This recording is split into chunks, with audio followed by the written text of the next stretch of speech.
Bonjour les graphes et ravi de vous retrouver pour cette nouvelle vidéo consacrée sur le Bitcoin, les cryptos et différentes crypto-monnaies et puis les actions qui sont de près ou de loin liées à la blockchain. Donc nouvel environnement, on essaye un petit peu de s'adapter et de continuer à reprendre, on va dire, les bonnes habitudes. Ça prend un petit peu de temps, mais on y arrive. Donc au niveau de notre Bitcoin dollar, bon, pas grand chose de nouveau, hein, ça continue la construction, hein, tranquillement, on ajuste petit à petit, mais c'est l'idée, hein. Donc là je verrais plutôt quelque chose un petit peu moins obtus, et du coup on continue d'ajuster la figure, mais on reste globalement dans la même idée, qui est une temporisation, une consolidation, suite à la grosse poussée haussière du mois de avril-mai, et donc on est en train de construire. Bien entendu, pour déclencher le signal acheteur, il faudra casser par le haut. A contrario, si on venait à passer sous les 8008, là ça commencerait à devenir un petit peu plus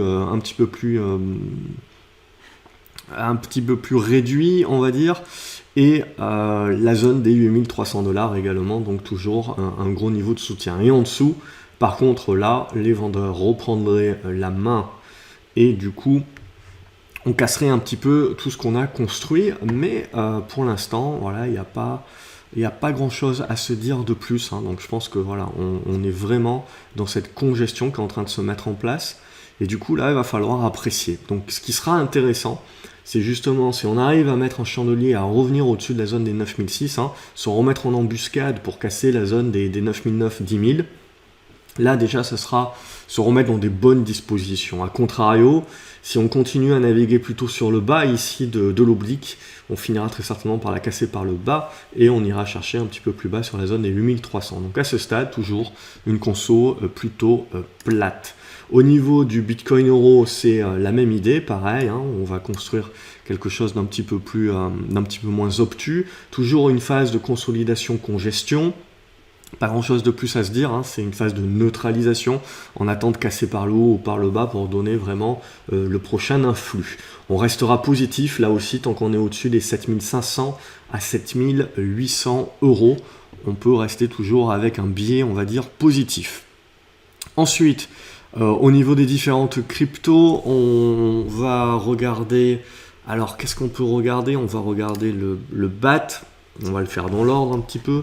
Donc le BAT, c'est pareil, ça s'est pas mal raffaissé. Donc pas grand chose vraiment à dire sur le BAT. Pour moi, on attend également la construction. On va rester globalement positif tant qu'on tient la zone des 19 centimes de dollars. Mais de la même manière que sur le Bitcoin, c'est une phase de temporisation, une phase de construction qui se met en place. Au niveau du Bitcoin Cash, c'est en train plutôt de casser par le bas. Donc là, on laisse tomber pour le moment, on reviendra sur le dossier si on arrive à repasser au-dessus des 260 dollars. Au niveau du Cardano, pareil, c'est en train de souffler, donc il faut patienter. On a peut-être potentiellement cette zone des 6 centimes de dollars qui peut servir de soutien au moins à un rebond. Au niveau du Cosmos, même chose, on est en train de refluer. Il faut tenir cette zone des 2,50 $ et après on attaque la construction comme un petit peu tout le monde. Donc là aussi, on est en attente. Le Dash également plutôt en train de casser par le bas, donc c'est pas bon. Donc là, c'est uniquement un retour au-dessus des 80 dollars qui nous fait revenir un petit peu sur le dossier. Au niveau des hausses, c'est pareil, c'est plutôt en train de sortir par le bas. Alors là aussi, on peut ajuster ses obliques, on peut toujours trouver d'autres supports, hein, on peut s'arranger la sauce. Mais ce qui est important à retenir, c'est qu'en gros, il faudra repasser au-dessus des 2,70 $ à 2,80 $ pour réellement se remettre dans de bonnes dispositions et à nouveau pouvoir avoir des probabilités favorables de plutôt sortir par le haut. À ce stade-là, c'est plutôt une faiblesse et donc on est plutôt en attente de la suite. Au niveau d'Ethereum, c'est en train de consolider, on est en train de revenir sur l'ancienne résistance qui devient support sur la zone des 215 $ à 210 $. Donc tant qu'on va tenir cette zone-là, on va rester positif. Là aussi un petit peu de consolidation.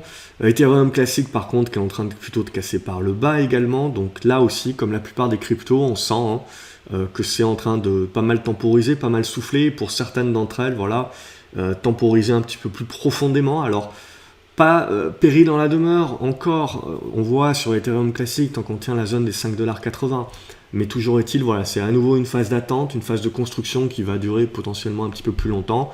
Donc du coup, un acheteur, il va plutôt être dans le coup de se dire je patiente, j'attends les constructions, et ce qui va plutôt m'intéresser, c'est si jamais en effet j'ai le retournement qui se met en place et je recasse, à mon exemple ici sur Ethereum classique, j'arrive à repasser mes 6,80$, 7$, là je me remets dans des bonnes dispositions pour essayer de jouer le breakout haussier.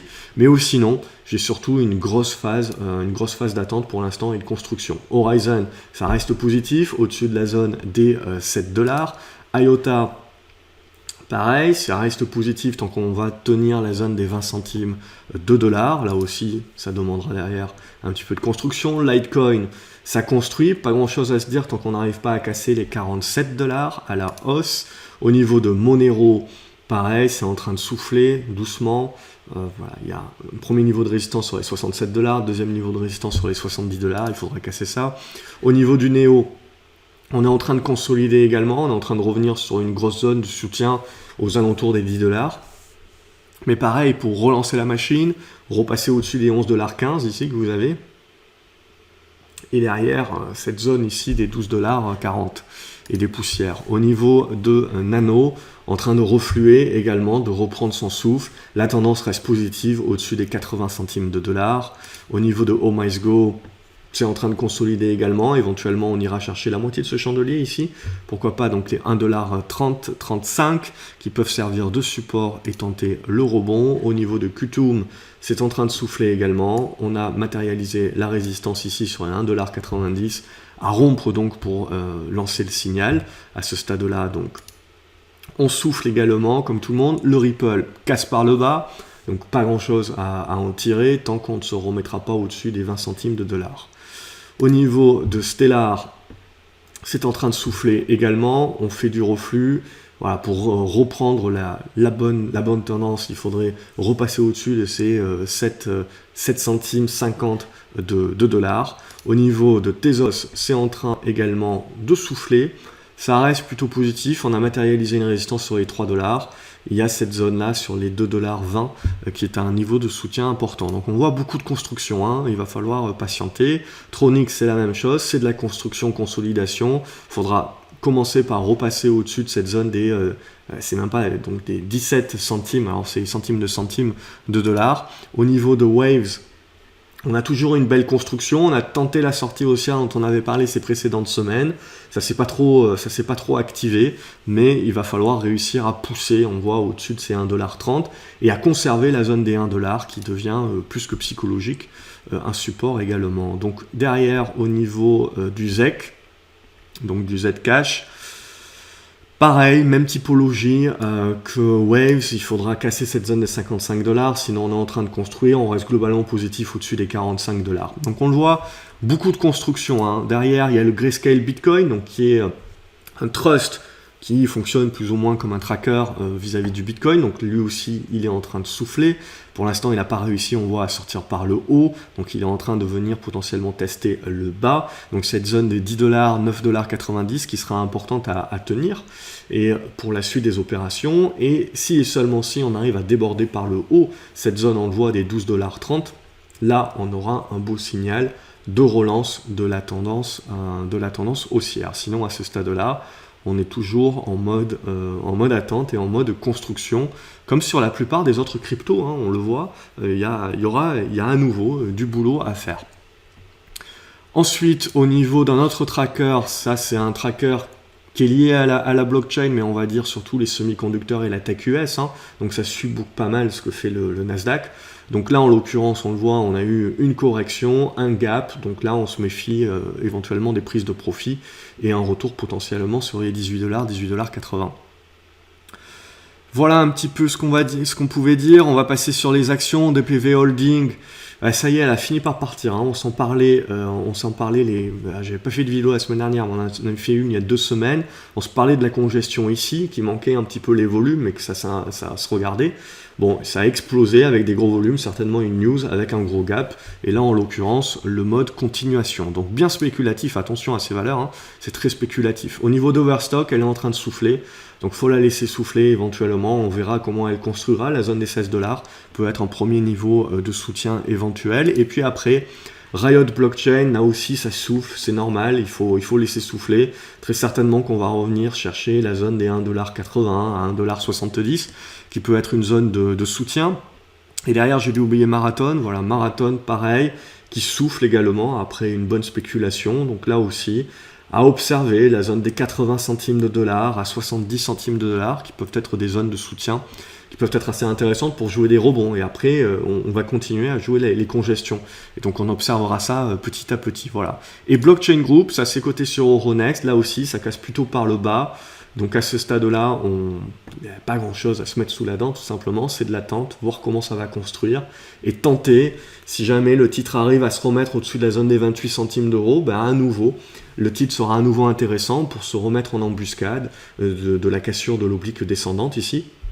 Et potentiellement donner un signal un petit peu plus encourageant à moyen terme. Donc on l'a vu, plutôt des phases d'attente, de consolidation, construction, et on patiente tout simplement. Il y a des reflux qui se mettent en place, il y avait eu une bonne spéculation, maintenant c'est le temps justement de la construction. Excellente journée à vous les graphes, n'oubliez pas de mettre un pouce en l'air, un pouce bleu si vous avez apprécié la vidéo, ça fait toujours plaisir en tout cas. Abonnez-vous à la chaîne en cliquant sur la clochette, comme ça vous ne loupez aucune autre vidéo. Excellente journée à vous et à la prochaine.